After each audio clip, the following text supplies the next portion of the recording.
बिस्मिल्लाहिर्रहमानिर्रहीम अस्सलाम वालेकुम वेलकम टू क्विक रिव्यू। और क्विक रिव्यू के अंदर आपका वेलकम है। करंट अफेयर्स का एक टॉपिक डिस्कस करते हैं और अपने पड़ोस के हमसाई मुल्क से जो है वो कुछ सीखने की कोशिश करते हैं।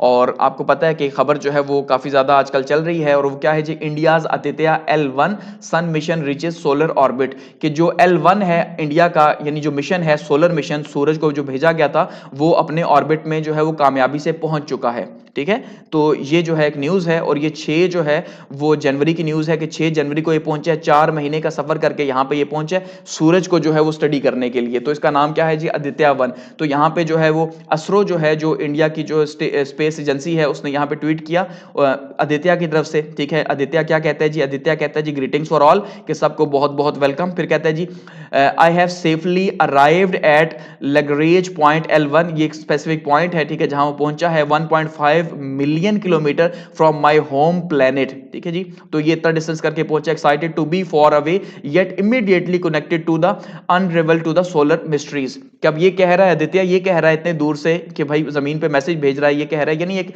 मैसेज देने की कोशिश की गई है कि मैं वहां पहुंच गया हूं सक्सेसफुली और हमारी जो लैंडिंग है वो यहां पे हो चुकी है ऑर्बिट के अंदर। खैर लैंडिंग तो हम नहीं कहेंगे, वहां पे ये ऑर्बिट के अंदर फिक्स हुआ है। तो इसको देखते हैं। देखिए अब हुआ ये है कि इंडिया ने, आपको पता है कि लास्ट ईयर जो है अगस्त के अंदर जो है उन्होंने एक मिशन भेजा था और वो मिशन उनका कामयाब हुआ था चांद का। चांद के ऊपर हमने देखा था कि वो पहुंचे थे और काफी ज्यादा जो है वो प्रज्ञा की शोहरत हुई थी जो उन्होंने भेजा था। उसके बाद उन्होंने ऐलान किया था कि भाई हम सूरज पे भी मिशन अपना भेजेंगे। जाहिर बात है उनकी स्पेस अब तरक्की कर रही है, तो इंडिया का उन्होंने फिर आदित्य 1 के नाम से, आदित्य जो इनका हिंदी के अंदर सूरज को आदित्य कहते हैं आपको पता है, तो आदित्य L1 के नाम से उन्होंने जो है ये मिशन जो है भेजा और जिसने 4 महीने की अपनी जर्नी जो है वो तय की है। ठीक है, और 4 महीने की जर्नी के बाद जो है ये इसे लॉन्च किया गया था सितंबर के अंदर, सितंबर 2023 के अंदर लॉन्च किया गया था। तो ये अब जो है ये जहां पे जाके पहुंचे और ये एक बहुत बड़ी अचीवमेंट है और इसको जो मोदी साहब हैं वो ये कह रहे हैं कि भाई ये इंडिया के लिए बहुत बड़ी अचीवमेंट है। उसमें कोई शक नहीं है कि ये एशिया का पहला कंट्री है जिसने यहाँ पे भेजा है, तो इसमें कोई शक नहीं, ये अचीवमेंट तो है।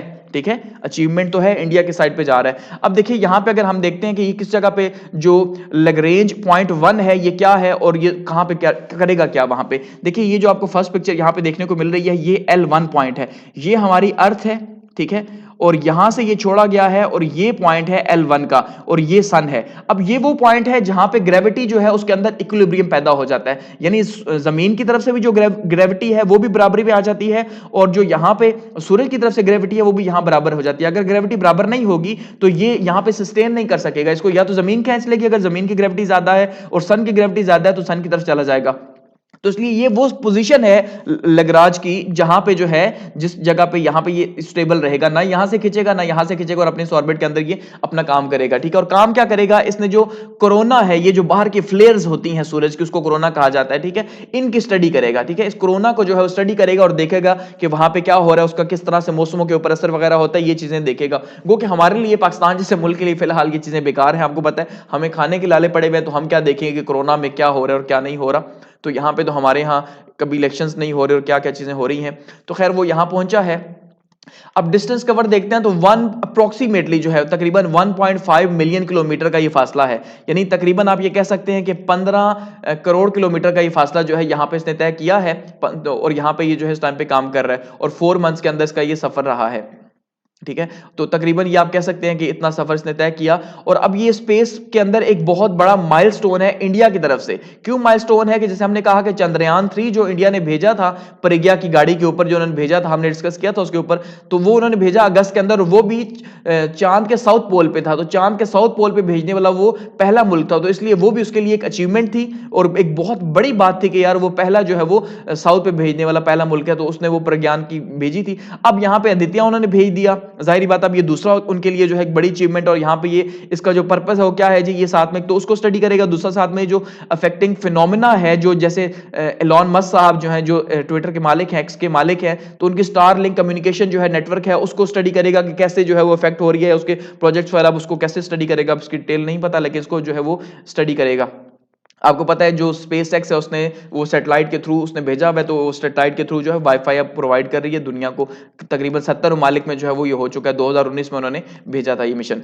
तो अब फ्यूचर अगर प्रॉस्पेक्ट की बात करते हैं तो ये कहा जा रहा है कि 5 इयर्स जो है शायद इसकी लाइफ है और ये यहाँ पे रहेगा 5 सालों तक और स्टडी करेगा और 5 सालों तक इस ऑर्बिट के अंदर रह के जो आदित्य 1 है यहाँ पे स्टडी करके तो फिर रिपोर्ट्स वगैरह भेजेगा और क्या देखेगा जी कि सन का रोल देखेगा कि वो कैसे कंट्रोल करता है जी स्पेस के वेदर को, कि स्पेस के वेदर पे उसका क्या क्या असर होता है। ग्लोबल कॉन्टेक्स्ट के अंदर अगर हम बात करें तो जापान और जो चाइना है उन्होंने मिशन तो भेजे हुए हैं, लेकिन ये जो L1 है जिस साइड पे इन्होंने भेजा है यहाँ पे उन्होंने नहीं भेजे हुए। तो अब इंडिया का जो मुकाबला है वो एक्चुअली में मुकाबला किसके साथ स्टार्ट हो गया, इंडिया का जो मुकाबला है वो स्टार्ट हो गया EU के साथ, यूरोपीय यूनियन की स्पेस एजेंसीज के साथ और नासा के साथ, जो अमेरिका की स्पेस एजेंसी है उसके साथ। तो आप अंदाजा कर ले कि अगर नासा के साथ इंडिया मुकाबला कर रहा है तो किस लेवल पे वो अपने आप को देख रहा है और हम कहां खड़े हैं। तो एट के एंड अगर कंक्लूड करते हैं तो ये हम कह सकते हैं कि एशिया में पहला मुल्क बन चुका है और अब स्पेस की रेस में इंडिया जो है वो अपना नाम करवा चुका है और आहिस्ता आहिस्ता मजीद आगे बढ़ रहा है। इसका मतलब जो स्पेस की तरक्की में आगे बढ़ रहा है तो उसका मतलब ये है कि लाजमी बात है वो साइंटिफिक तरक्की में आगे बढ़ेगा